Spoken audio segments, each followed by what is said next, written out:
Okay, so we are going to make a block today. It's an X and Plus variation block. I'll put a print of this up on the Facebook page, and with the dimensions as well. So we're going to need two of our blocks are going to be, two of these pieces are going to be 3 inches square, and we're going to use a different shade 3 inches square. So I have a light and a dark 3 inches square. And then we have a 1.5 by 5.5, and we have two pieces that are 2.5 by 1.5. Okay, now the first thing we're going to do, I'm going to set those pieces aside. We're going to take a dark and a light, right sides together, and line them up carefully.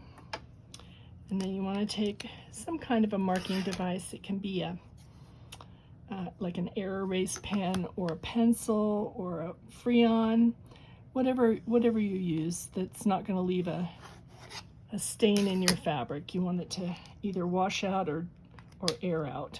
Okay, we've got that. Now we're going to stitch 1/4 inch down each side of this. I'm going to do that here quickly for you. So yesterday we were out at a beautiful ranch out in Swan Valley, and we were getting fly fishing lessons with a group, and it was so much fun. I've never done that before. I have fished, but I have never fly fished, and that was just so much fun. We had a world-class instructor teaching us, and he brought his rods, so we got to cast with his fishing rods, and they were $1,200 fishing rods, if you can believe that. I could certainly see spending $1,200 in sewing equipment, but I was having a hard time getting my head around the fact that somebody spent $1,200 on a fishing pole. But you know, they are dedicated, and it was so beautiful. There were 3 ponds on the property, and all 3 of the ponds were stocked with trophy trout, and it was amazing. You just cast out and you get a bite. But they were all catch and release. We didn't keep any of the fish. It was just a fun day of learning, and the group was really fun to spend time with. We barbecued, and everybody brought dishes. It was kind of like potluck for the sides. Okay, now I'm going to cut these apart. So right on our line that we drew, we're just going to cut on the diagonal there. And we'll do both of those.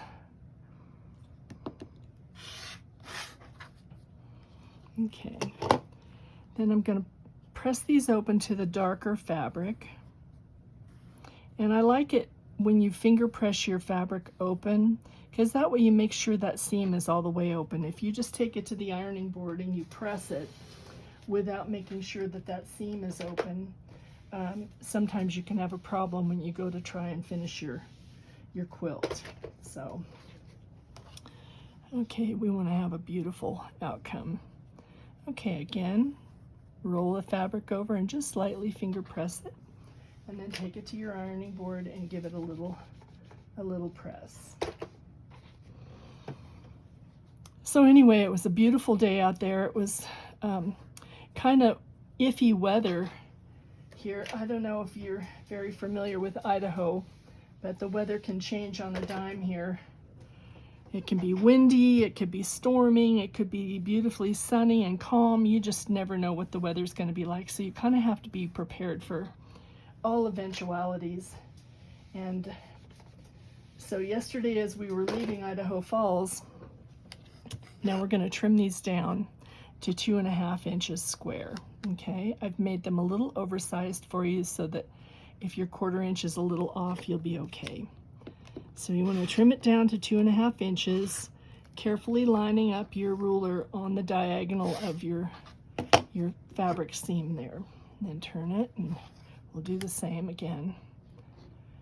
So anyway, the weather was kind of iffy, and we got started out of town, and it started to rain, and then it started to hail, and then it started to rain really hard. And anyway, we got out there, and the rain had cleared. The storm was heading more towards the Tetons and kind of skirting Swan Valley. So we were fortunate there. We got to have a nice day. It was beautifully sunny and just so pretty. And then right after our barbecue was finished, the storm came in again and started raining. So we all packed up and headed back for Idaho Falls. And it was just so much fun. I don't know if you've ever been out here, if you've been out to Swan Valley and had their famous ice cream. That's always really good. We didn't do that yesterday, though. There was so much food at the barbecue. We were just stuffed when we left. But the waters are gorgeous. The Snake River runs right by the property. And the vistas are incredible, just incredible. And there's a hidden waterfall back in there. You have to kind of know where it is, and it's quite a hike to get down to it. You have to rappel down a rope to get to it. Not for me. I'm too old to do that now, but if I was younger, I'd certainly do it. But it's a gorgeous waterfall, and a lot of people stop there. It was fun last time we were out there. A gentleman stopped and parked behind us, and he was from Idaho Falls. He'd lived here all his life. And he said, I never even knew this place existed. And he was probably in his, I want to say in his 40s, if I'm kind.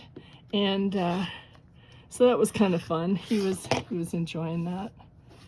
Okay, so we've got that all trimmed up. We've got our 4 blocks trimmed up. Now we're going to lay this out. And for this particular block, you're going to lay your half square triangles with the dark fabric here towards the center, like this, and your your lighter fabric towards the bottom, just like that, okay? So it kind of forms an X, you see that? This is going to go in the middle, and then we're going to put a white piece here and a white piece here.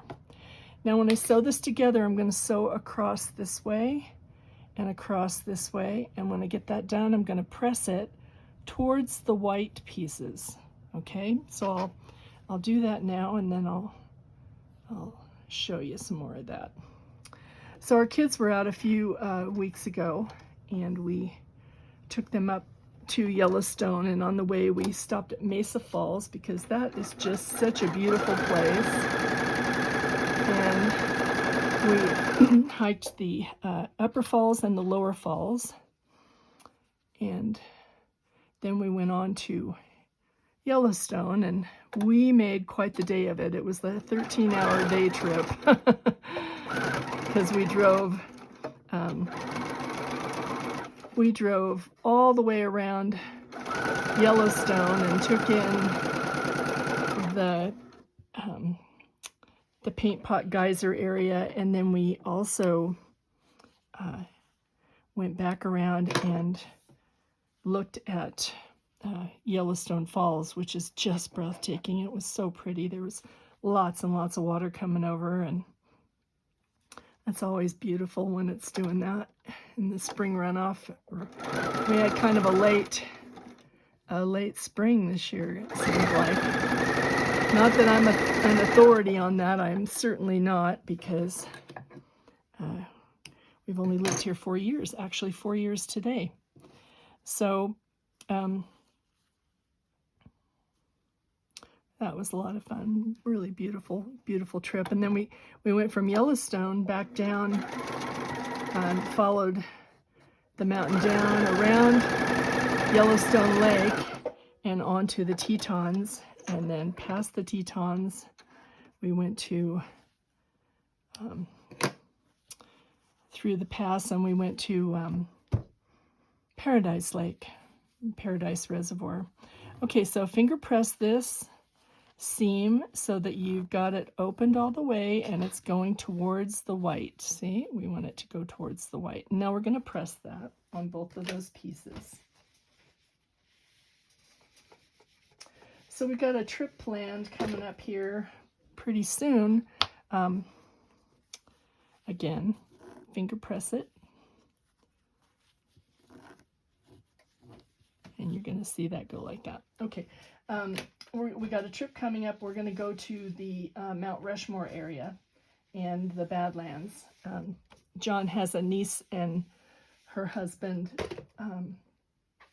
who are going to meet us out there. We've rented a house for the week, and I think I'm going to do it this way. There we go. That's one of the fun things about this block. You can turn these pieces any way you want. You could have them both going like that. You could have it going like this.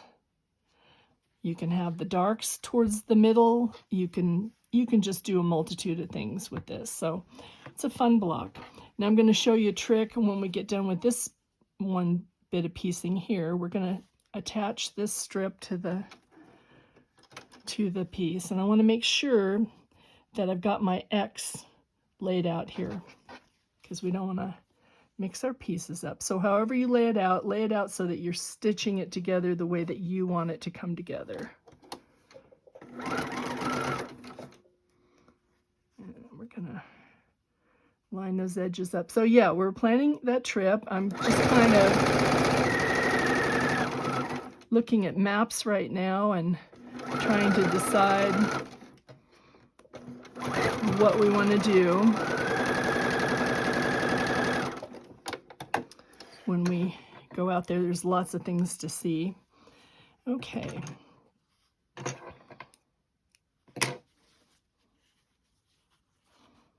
All right, so if you want these points to come out really nice right here in the corner, you just don't sew beyond your corner little tips there. I don't know if you can see that. Let me draw with the pen.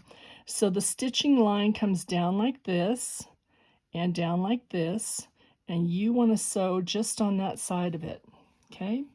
So you don't want to sew over your point. Okay. I'll explain some more about that at another time. Okay, let me press this out real quick so I get a nice. Now, again, check your layout. Make sure you've got it the way you want it. We're going to turn this over. And what I'm going to do is I'm going to take a ruler and I'm going to line up on my ruler. I'm going to line up this seam right here, and I'm going to go right up here and make a little mark. And I'm going to do the same thing here. This seam right here, I'll draw it so you can see it. That seam right there, we want to just line up right like that. Okay. Now what this does is it helps us line up this piece over here so that we get a nice cross effect in our block so it looks even. Okay. Just tuck a pin in there. You can clip it, whatever you like to do. Okay. Now, I'm going to show you another trick here too. I could do this, but I'm going to back it up. Okay, so stitch from this side, even though you've marked the other side, because we want to make sure we're stitching right there and right there. We don't want to go over that little point. Okay? That'll help you keep your points really beautiful.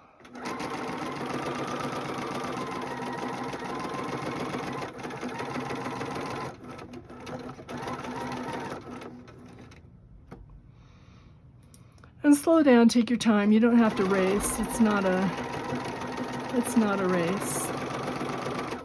Okay. I had already stitched down that part, so I'll just clip it off there. You home, honey? Okay.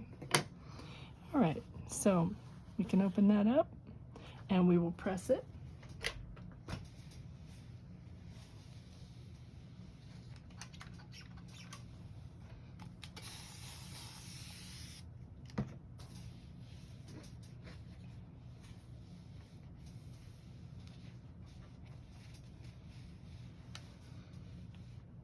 I like to starch my blocks when I'm done. Just keeps them nice. Okay, so that's our block. That's one block. And we'll do a couple more today as well, but that's a monochromatic block, so all the colors are pretty blended and in the same color range, okay?